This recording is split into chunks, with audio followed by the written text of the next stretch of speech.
Orang tua memiliki peranan yang sangat penting dalam menerapkan disiplin pada anak usia dini. Hubungan yang baik antara orang tua dengan anak sangat mempengaruhi tertanamnya disiplin sejak dini. Tapi yang sering kita lupa adalah bagaimana agar anak itu dapat tetap disiplin dan mengendalikan dirinya sehingga mereka tidak harus dikontrol dari jarak dekat oleh orang tuanya maupun gurunya. Kali ini kita akan melihat bagaimana di sebuah lembaga PAUD ditanamkan disiplin itu pada anak usia dini. Yuk, mari kita lihat.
Bagi anak usia dini, memahami pentingnya kedisiplinan tentu tidak mudah.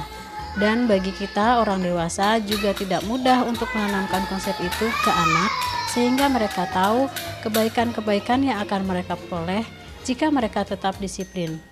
Harapan kita adalah anak-anak terbiasa melakukan kedisiplinan itu dengan kesadaran sendiri tanpa harus dikontrol dari jarak dekat oleh orang tua atau gurunya.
Nah, kita lihat di lembaga PAUD ini ada seorang anak yang belum memahami aturan-aturan dan akhirnya tindakan-tindakannya sering membuat anak-anak lain terganggu.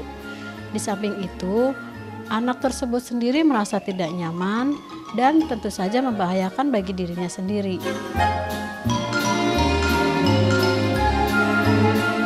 Ketika anak itu melakukan tindakan-tindakan yang membuat anak lain terganggu, akhirnya orang-orang akan menganggap bahwa anak itu nakal atau disebut bandel atau usil, mau menang sendiri, dan sebagainya. Predikat negatif itu tentu tidak baik kalau kita lekatkan pada dirinya.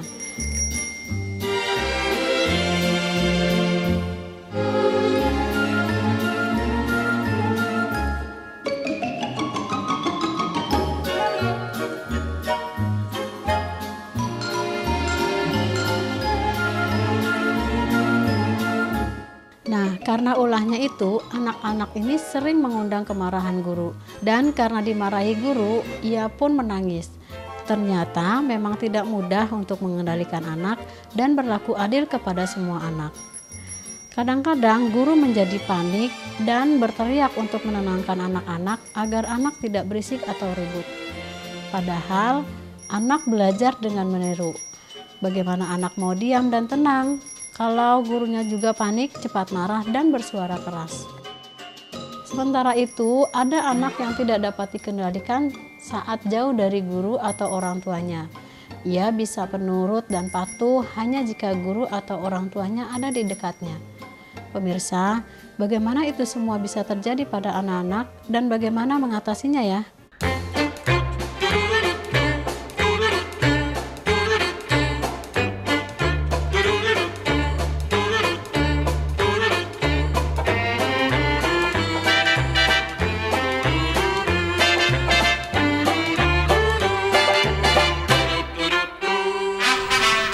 Halo Ibu, apa kabar? Baik, alhamdulillah. Ibu apa kabar? Baik, Ibu. Oke, Ibu, nama saya Dian Antoria. Saya punya pengalaman mendidik anak usia dini lebih dari 10 tahun. Jadi saya kesini ingin berbagi pengalaman dan mudah-mudahan berguna buat Ibu semua.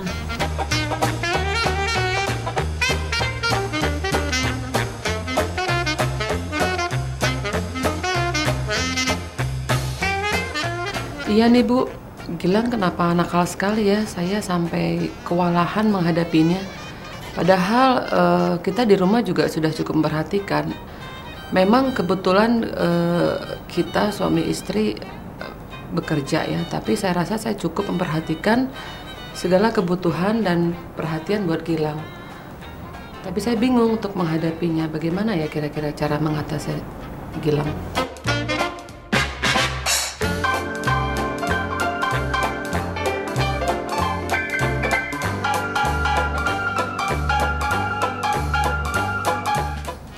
Betul Ibu, kami pun di sekolah mempunyai kendala yang sama untuk mendisiplinkan Gilang.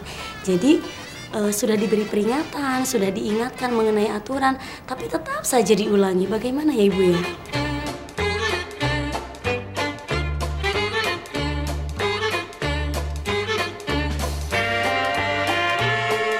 Memang tidak mudah Ibu menerapkan disiplin pada anak, apalagi anak usia dini.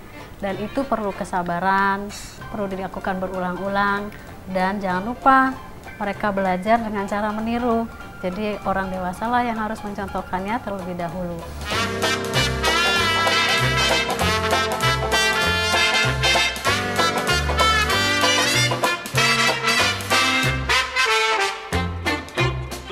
Nanti saya akan berinteraksi langsung dengan anak-anak di lembaga PAUD.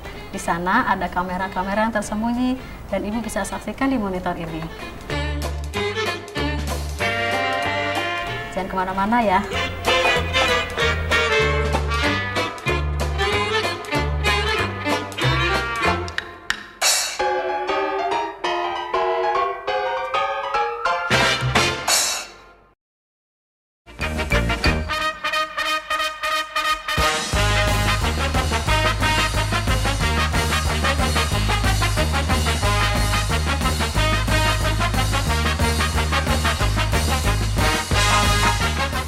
Masih di program Guruku.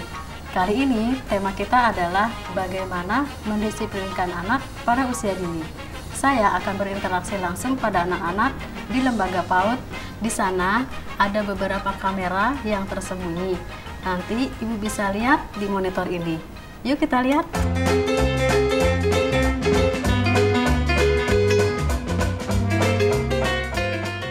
Di sini saya menerapkan model disiplin sosial.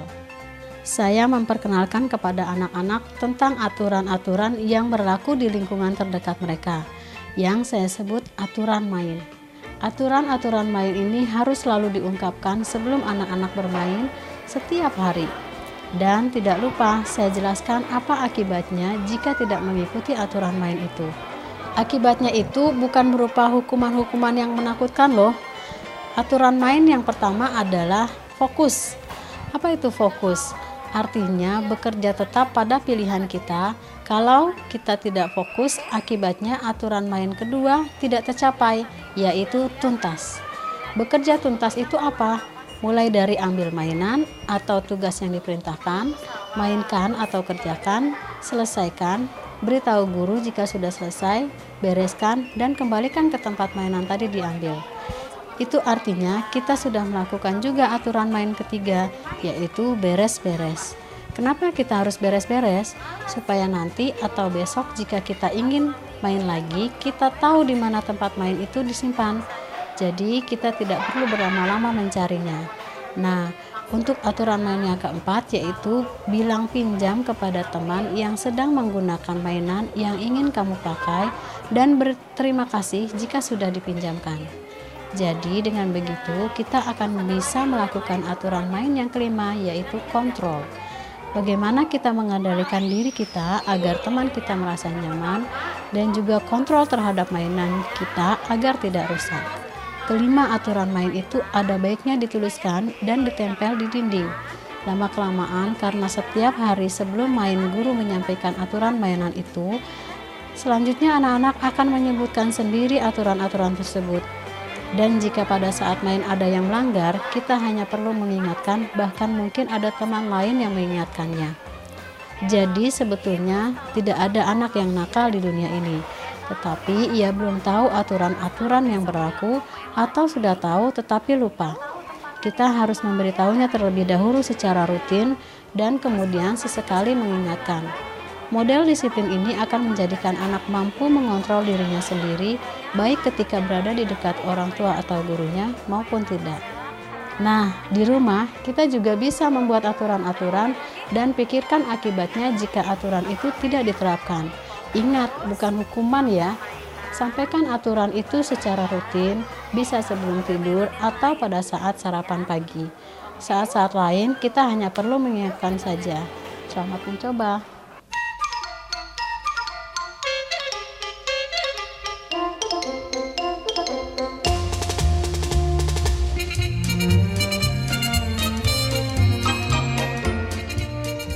Silakan. Boleh. Mahran tadi dari mana? Main apa? Main gitar. Ada yang main apa lagi tadi? Saya gitar. Saya ini yang Kecrek. Nah, teman-teman, ada tidak yang apa ya? Sesuatu yang tidak enak dilihat di sini. Tuh baju-baju berantakan. Baju-baju berantakan, kenapa bisa begitu? Karena habis dipakai. Kalau habis dipakai biasanya diapakan? Dirapiin lagi, ya? Terus nyuci. Oh, dicuci, kalau kotor dicuci, terus? Kalau nyuci dikeringin gitu. Ya, dikeringin, dicuci, dikeringin, dijemur, disetrika. Apa namanya? Setrika biar halus. Terus setelah setrika diapain? Dilipat, ditumpuk di lemari. Nah, kalau sudah tahu kenapa seperti itu tadi habis main? Harusnya diapain? Dirapikan, kita lipat supaya besok bisa main lagi, tidak bingung carinya, ya kan? Oke, sekarang terus tadi juga main apa ini? Main musik. Kalau kita main musik bareng-bareng, suaranya jadi bagus, yang nyanyi juga bagus, ikuti irama musiknya. Ada yang bisa nyanyi nggak? Nyanyi apa? Kita mau nyanyi apa sekarang? Kalau musim hujan ada apa? Ada air turun dari awan jatuh ke genting, bunyinya tik tik tik.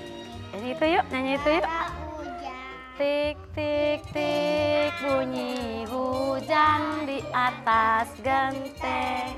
Airnya turun tidak terkira. Cobalah tengok. Pohon dan kebun basah semua. bisa nyanyi bagus.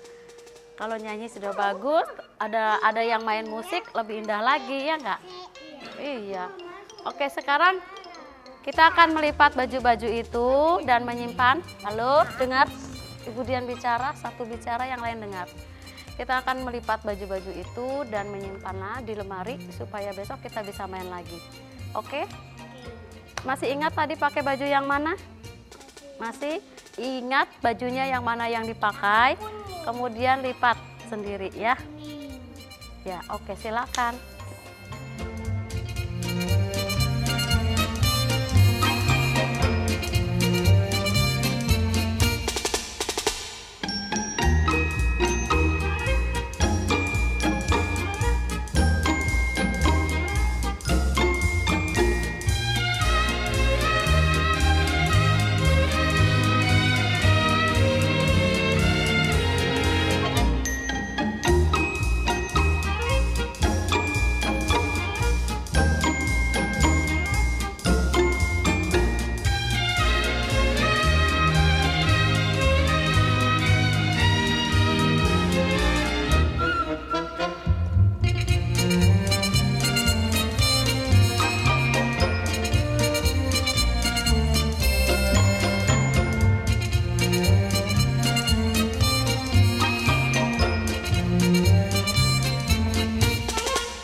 Kan sekarang sudah kelihatan enak kan, mata kita tidak ada yang sakit, tidak ada yang rusak naruhnya. Ya enggak? Iya. Apa yang iya? Apa yang iya? Oh, bersih. Sudah bersih, terus apa lagi? Rapi. Sudah rapi. Kalau sudah bersih, sudah rapi, semua kembali ke tempat semula. Besok kita main lagi.